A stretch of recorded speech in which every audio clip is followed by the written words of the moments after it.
Hi everyone and welcome back to the Big Bods. If you haven't already, don't forget to subscribe to our channel. Today it was meant to be a review of the Black Country Brick Show, which we went to last weekend, but it's the Easter holidays and I've not had a chance to actually get that edited.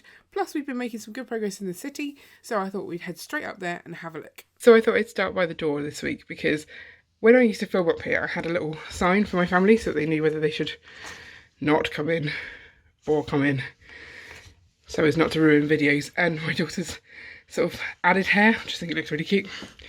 So up in the city this week, we had our daughter's party downstairs, so we had to move the Winter Village back up. That was a good way to actually get us to do it.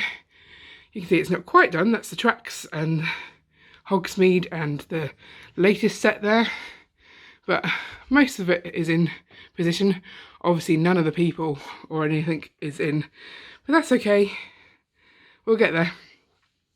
It is a bit of a effort each year to bring it up and down.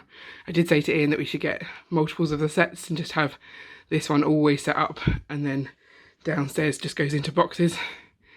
He wasn't overly keen on that idea, and to be fair, I don't think it's a good one, but I like to throw these ideas out every now and then just to mess with him. So he's got a new idea to add here more of this mountain, so extend it along at least to the end of this table and then possibly further on into the city. He was saying all the way down to the Disney Castle to sort of raise it up. We did have an idea for the Disney Castle already that we would be raising it up, and underneath would be like all the eateries and shops for the fairground, and I still am keen on that idea, so I don't think it will go that far. But he says we can get 25 studs depth there, and I think he's going to leave it open as well so you can see the train going around still, so you won't miss out. We won't be shortening the track to cope with that.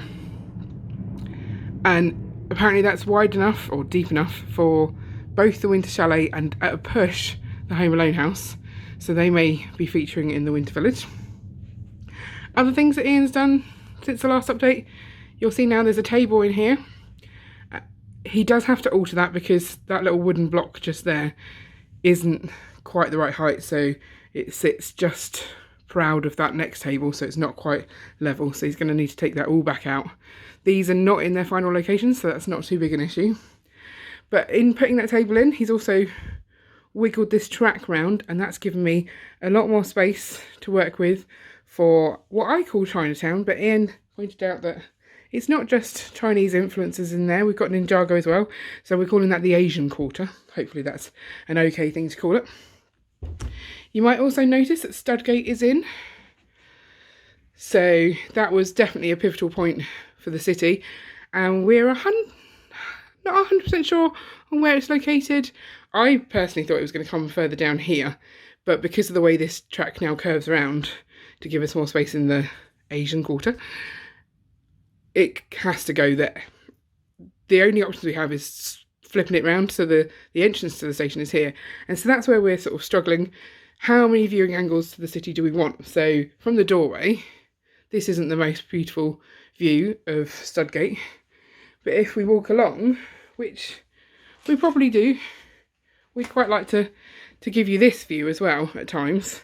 So the back of the modular, or the modular street, and the fairground, because you can't see the fairground very well from the doorway, and that way you get a beautiful view of Studgate. So I think it's probably going to stay this way, because otherwise trying to find something to fit in that little gap before the standing hole, I don't think that's going to be easy to do. So it's probably this way, but let us know if you've got any better ideas, because that was what I really enjoyed about the last city video. You were all super helpful and gave me lots of ideas. I'm sorry that I haven't actually done any work in the Asian Quarter or with these Chinese New Year sets. They are as before, but now obviously I don't have that track right next to them, so I've got some work to do to work out this layout again. That's kind of why this works. You do a little bit of city, you think, oh actually that's not going to work, and then you redo it. Ian's sunk the Humpy Dragon a lot better now. That's a lot more secure. I think it was just resting on random pieces underneath before. And he's also started laying out this road, because I suddenly remembered we were going to have a road that joins this section to the one over there, and so he's found a little zebra crossing. He's chopped that off another base plate, and I was like, you can't chop road base plates, they're few and far between, but it's just off the end here, and he says we've got loads of those type. It's just the straights we don't have many of. So that you can sort of see it's starting to go out over to that way to connect those two areas up, which I think starts making it make a lot more sense. Because I know a lot of you did say just burn it to the ground and start again, which I think it upset Ian a little bit, but I was like, oh yeah, maybe it is a good idea, but at the same time, how would you do that? Because you've got to find a home for all of these things to start again. And they are pretty much in areas that we understand. So mounting comes down to some city areas. This is the big city, fairground in the corner, park on the edge, down to the sort of sea over this side.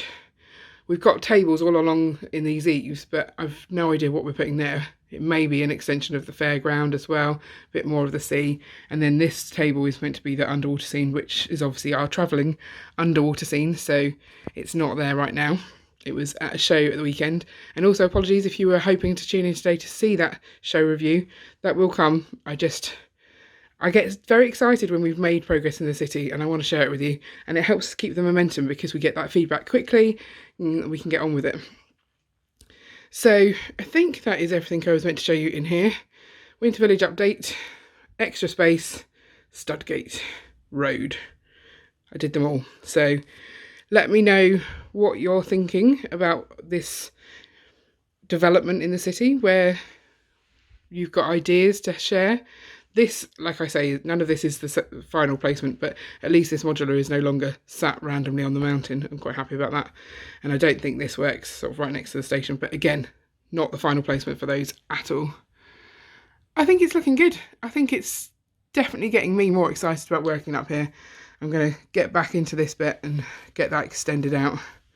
And we've been buying parts ready for the mountain, so we're definitely back in city mode, which is great to see. So don't forget, leave those suggestions below. If you want to see more city updates, then I'll link up our city update playlist. And also, don't forget to like and subscribe so you never miss an update. See you later.